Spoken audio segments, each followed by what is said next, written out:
இங்கே ஏர்பிஎன்பி கணக்கிலிருந்து பணத்தை வெஸ்டர்ன் யூனியன் மூலம் பெற்றுக்கொள்வதற்காக வெஸ்டர்ன் யூனியன் கணக்கை அமைப்பது குறித்து உங்களுக்கு வழிகாட்டப் போகிறோம். நீங்கள் பணத்தை ஒருவேளை நாட்களுக்குள் பெறுவீர்கள் மற்றும் ஒவ்வொரு முறை பணம் பெறுவதற்கும் $10 கட்டணம் அறவிடப்படுவது போன்ற அனைத்து விவரங்களும் உள்ளன.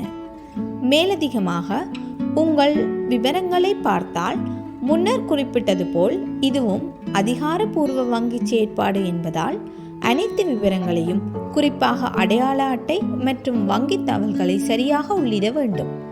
விவரங்களை உள்ளிடும் போது எண்களை மட்டுமே பயன்படுத்தவும். கொமா அல்லது புள்ளி என்பவற்றை சேர்க்க வேண்டாம். ஏர்பிஎன்பி கணக்கில் உள்நுழைவோம்.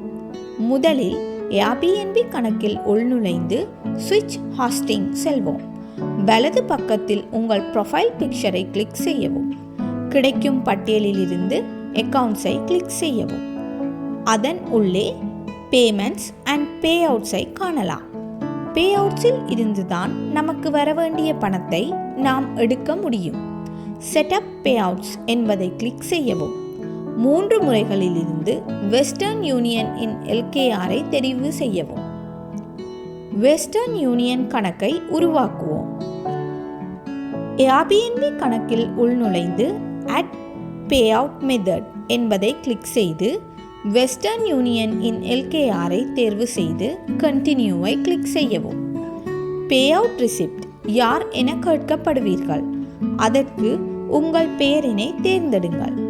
இந்த பெயர் உங்கள் ஐடியில் உள்ள விவரங்களுடன் பொருந்துகின்றதா என கேட்கப்படுவீர்கள்.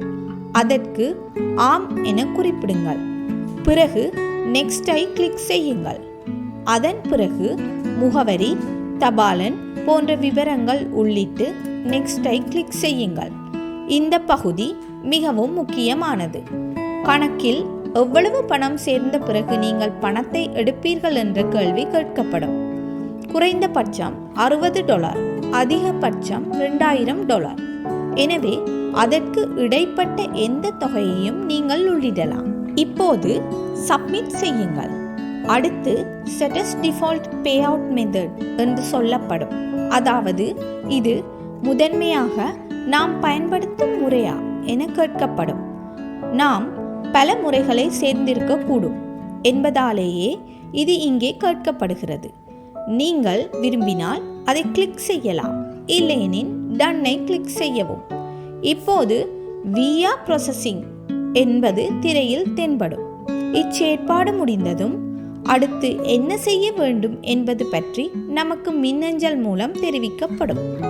நீங்கள் முன்பு செய்தது போல் இந்த விஷயங்களை பற்றி தொடர்ந்து சுயமாக கற்றுக்கொண்டு உங்கள் ஹோம் ஸ்டேவை மேலும் மேம்படுத்துங்கள். வாழ்த்துக்கள்.